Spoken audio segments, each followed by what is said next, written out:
All right, now here we are. This is the bridge of the boat.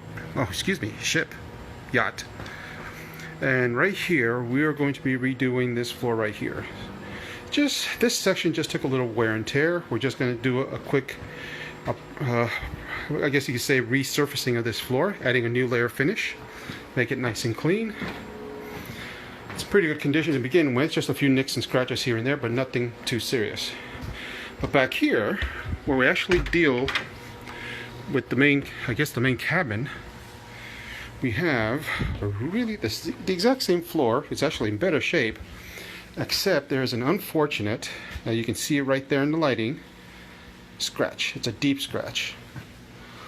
Apparently there was a production company here and they unfortunately did that. It's difficult to see, but you can follow my finger. There it is. So we're going to be redoing this entire section, because once you start sanding a small scratch like that, you can't stop. It has to be redone completely. Ending right here at the doorway. We're going to do, the very first thing we're going to do is going to plastic off this entire thing so the dust from the sanding does not get anywhere else other than this area. And by tomorrow, this entire thing should be fully done. And well, that's it for now. That's a beautiful view.